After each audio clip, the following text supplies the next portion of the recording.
What's going on, everybody? This is Brian Mazik, aka Franchise Play, and yes, you read that title of this video correct. I got NHL 18 patch news. There was a humongous content update that went out for the game a little bit earlier this week, and I've been kind of thinking to myself, I don't remember necessarily seeing a patch or an update for a sports game that was this large before. I may be mistaken, but definitely not in recent memory. This is a pretty large update. Now, I already liked NHL 18. I haven't quite put out my video review yet, but the written review is up on Forbes.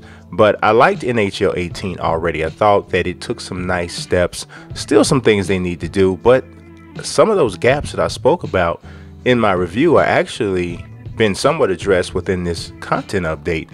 And I'm not going to read it word for word. If you want to read it word for word, if you don't know all of the details of the patch notes, you can see those in the description of this video. But just going over kind of like a skimming or a high level covering of that, of what's included in the content update, they have added an option for Champion League aggregate scoring.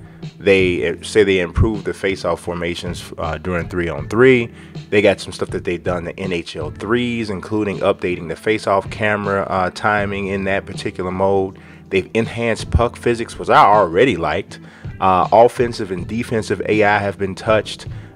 So we have improved shot logic for the AI, improved positioning for offensive AI players away from the puck so that they can take their stick or position handedness into account more and position themselves and adjust their facing better based on their intention. You also have coaching feedback on the ice. Trainer has seen some updates. They've added new videos and training to Hockey Canada training camp.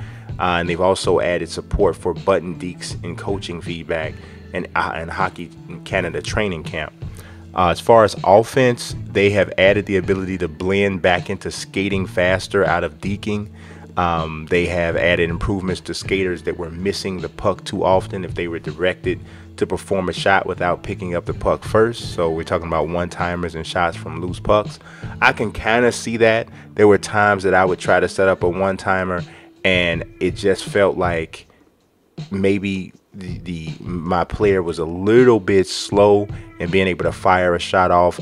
You kind of, if you set that pass up or if you set that play up properly, you see it like one step ahead of of how it's actually happening. So you need quick response. And sometimes I did think that they were either missing the puck or just a little bit slow on the response. So hopefully that addresses that. On defense, they have updated the updates to allow the defensive skill stick to state to override. Let me see. I'm reading this wrong. Updates to allow the defensive skill stick state to override hit intent if the hit hasn't started to be thrown yet. This allows players to be on and off RB/R1 without letting go of the right stick. That one's really deep. I'd have to really take some serious looks at that. But there's a lot here in terms of what's been changed from a defensive standpoint. Improved hip check controls to prevent clashes. Poke check animations assets improved for increased poke checking accuracy before any error is added. They've even done things with the goalies, quite a bit with the goalies actually. Various animation improvements for saves where a goalie's limbs were clipping with each other. I hadn't seen that, but that's in there.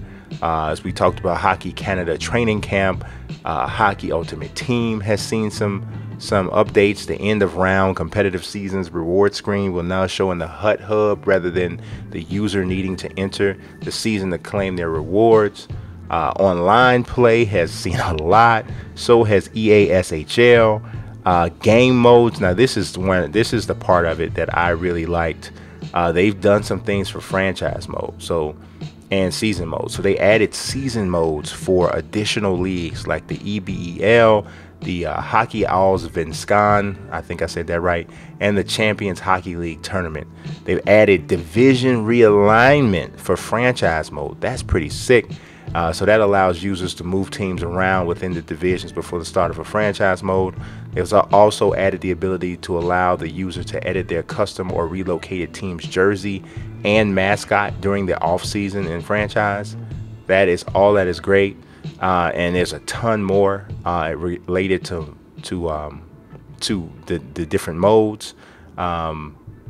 Audio, they've added in birthday goal calls in EA SHL and added in various speech improvements.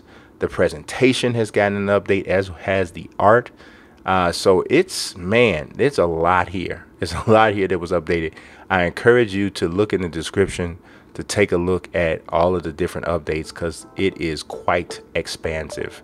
So that's all I got for you. Just wanted to talk a little bit about some NHL 18. I'm gonna try to pretty much, if I can, I want to mirror the coverage here on YouTube with some of the things, or most of the things, that I write about on Forbes. So if you're wondering why you're getting an NHL news update, well, this is the kind of stuff that I do write about on Forbes, but don't always make a video for. So I'm thinking about switching that up. So you guys let me know what you think about that. I appreciate your time as always. God bless and peace.